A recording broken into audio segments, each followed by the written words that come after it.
6 month communication challenge. नमस्कार दोस्तों, स्वागत है आपका हमारे YouTube चैनल पर।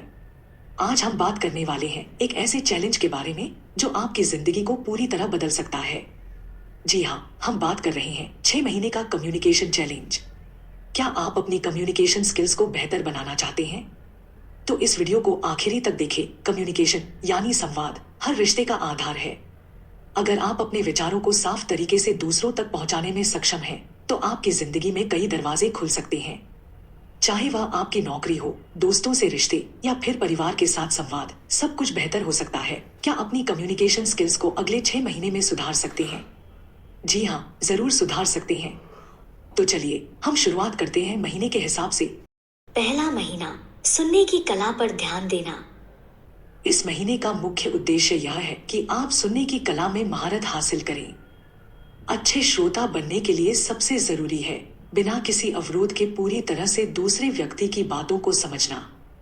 ध्यान रखें, यह सिर्फ शब्दों तक सीमित नहीं है, बल्कि आवाज के उतार चढ़ाव, चेहरे के हाव भाव और बॉडी लैंग्वेज को भी समझने की कोशिश करें।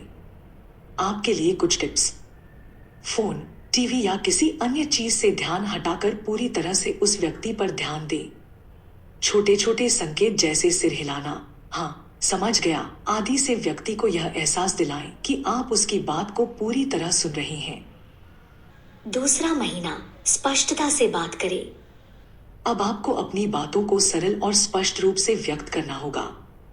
अत्यधिक शब्दों का उपयोग करने से बचें और सीधे मुद्दे पर आकर बात करें।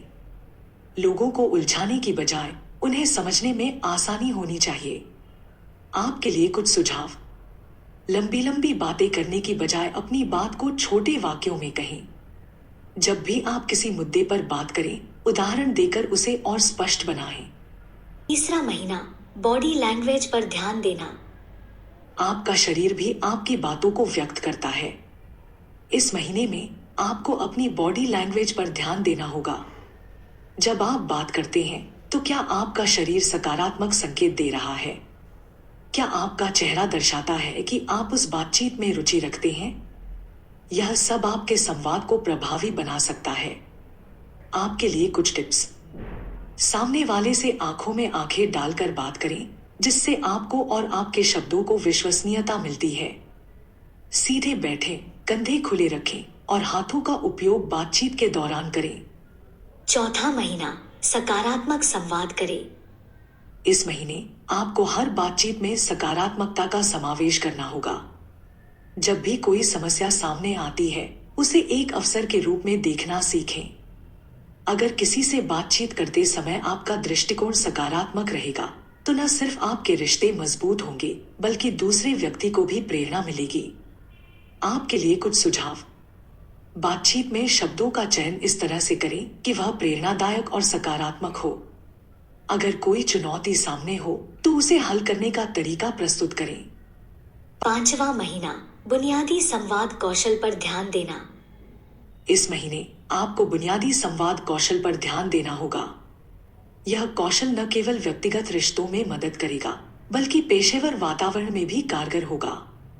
इस महीने का उद्देश्य आपकी मौलिक संवाद क्षमता को मजबूत करना है। आपके लिए कुछ सुझाव। जब आप किसी से बात करें, तो यह सुनिश्चित करें कि आपने अपनी बात सही तरीके से समझाई है। बातचीत के दौरान अगर कुछ अस्पष्ट हो तो प्रश्न पूछें। यह न केवल संवाद को स्पष्ट करता है, बल्कि दूसरे व्यक्ति को भी यह महसूस कराता है कि आप उसकी बातों में रुचि रखते हैं। छठा महीना, आत्मविश्वास से संवाद करने पर ध्यान देना।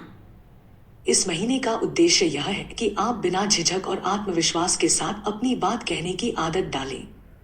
आत्मविश्वास से भरा संवाद न केवल आपकी बात को प्रभावी बनाता है, बल्कि सामने वाले को भी आपकी बात पर विश्वास करने के लिए प्रेरित करता है।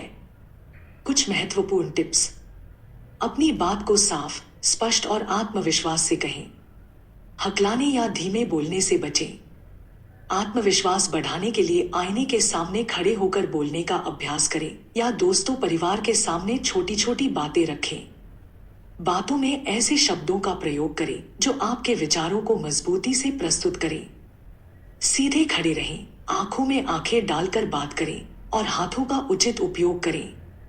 गलतियां होना सामान्य बात है, उनसे सीखें, लेकिन घबराने की जरूरत नहीं।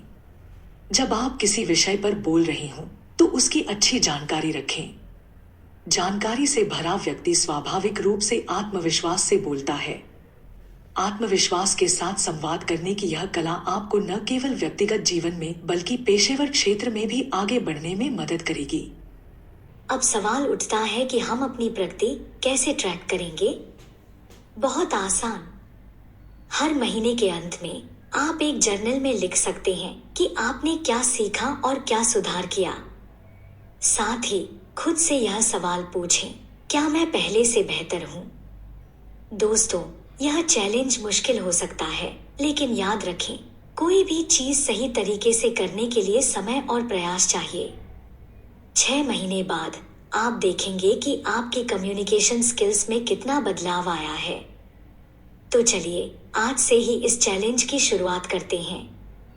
अगर आपको यह चैलेंज पसंद आया तो वीडियो को लाइक और सब्सक्राइब जरूर करें।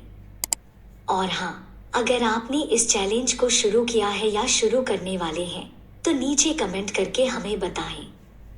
हम आपके साथ इस सफर में हैं। धन्यवाद। अगले वीडियो में मिलते हैं।